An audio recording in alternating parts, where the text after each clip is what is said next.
When we got back to Salt Lake, and Richard, we purchased a home on Ichabod. Isn't that an interesting name? On Ichabod Drive in Salt Lake, and there was a basement and a basement room that was set off for an office. And Uncle Harold had an accounting machine, and somehow that he wasn't using, and so Richard used that, and I spent nights posting all of his books. I kept his books while he was selling them for himself, and we did that all the time that we were in Salt Lake. Then I'm going to tell you about after we lived on Ichabod. My father passed away in 1969, or I think it was 1970. Dad Nixon died in 69.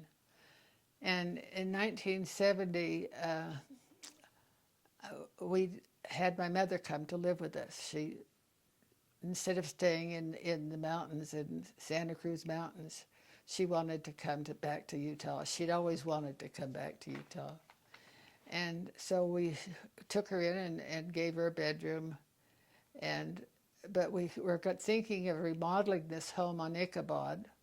But there was a realtor in our ward, and he says, come and see this home that the Bostroms have and are selling. I think you'll like it.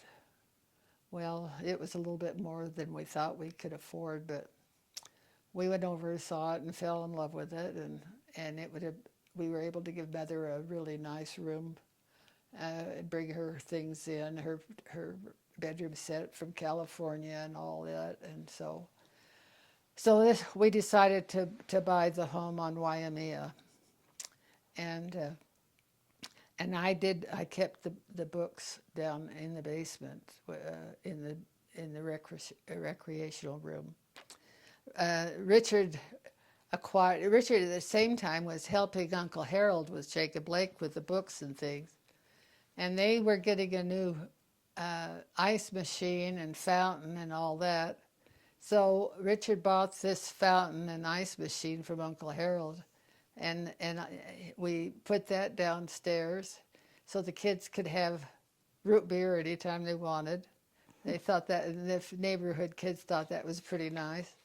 And then we had a neighbor who was in the business of selling restaurant supplies, and he had a sample ice cream machine that made the best ice cream, and so we bought it from Harold, and we put that downstairs. So it was always a great time. That many memories of our children have of having a fountain downstairs and an ice cream machine where they could have ice cream when they wanted it.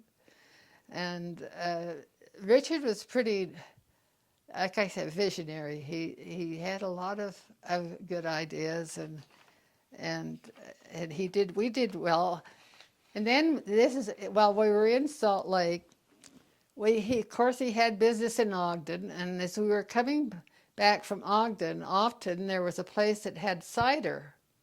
And so we decided that we, of course, stop and buy some of their cider. And as the years went on, I said, why don't we see if they might, because they were building new buildings and things and closing down their orchards. I said, why don't we stop and see if they want to sell their cider press? So we did, and they did.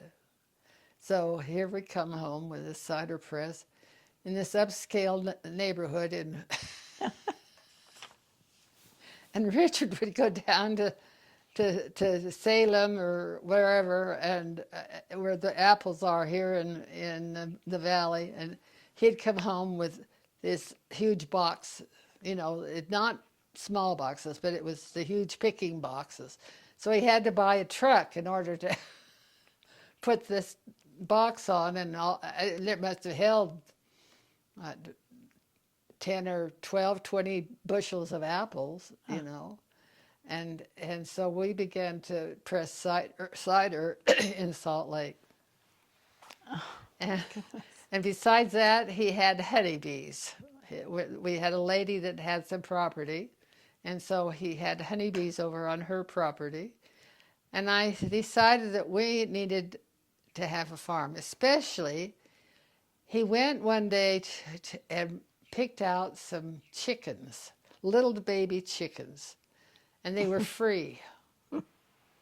Couldn't understand why they were free. But he came home about 12 chickens. Well, it turned out they all were roosters. Mm. And, well, you can't have roosters crowing in an upscale neighborhood. So, so he goes and has them dressed out and brings them home to me to can in a pressure cooker. And my mother was living with this, and she just shook her head. But we did it, and then 6 or 7 years later, we threw it out. I never used it. That was silly on my part, but he was into things like that all the time, and so I thought we really need to be on some property and not be here. And I found in the Deseret News an ad of property in Mapleton, 2.5 acres. And I said, "Oh, Richard, let's go down and see if see this property." So we did, and it's in South Mapleton, and we stood on the property. We looked up at Maple Mountain, and we bought it right on the spot. We said, "We'll take it." $14,000. Do you know how much 2.5 acres sells for here now? How much? Probably $1 million. Hmm. You can't buy a lot for under $250,000, $300,000. Just a lot. Yeah, So it's a lot. So anyway, those are all the things that our family remembers. And we brought the cider press. We sold our home, and we bought a home in Springville, and as a temporary home while he was building. And it took him a year to get a building permit because we didn't, unbeknownst to us, this property we had bought was an illegal subdivision. And there was a member of the council that slammed Richard's plans on the table and said, "You will never build on this lot in Mapleton as long as I live." And so Richard was persistent, and he kept on and kept going to the meetings. And then I think one of the last meetings, he got up and gave a speech of how he had fought for our country and on and on and on. And finally they gave us the permit, but we had to make a subdivision out of it, and we had to go in with another person to make a horseshoe rather than a dead-end street. They wouldn't allow a dead-end street. So we finally got this approved, and we started building it. It took us a year. He contracted it, and it's on 1100 South, and then I said to him before we started building, I said, we were down at the orchard, and I said, wouldn't it be nice if we had this property just above us so that we could have it on the hill rather than down below? And so we contacted the owner. He was in the service. He was a chaplain in the service. And he agreed, and we gave him considerably more than what we had paid. And so that's how we got the 5 acres. And we built a barn and on the 5 acres. And Richard, he loved his tractor. He just loved his tractor, and that's how he'd think as he was plowing the fields.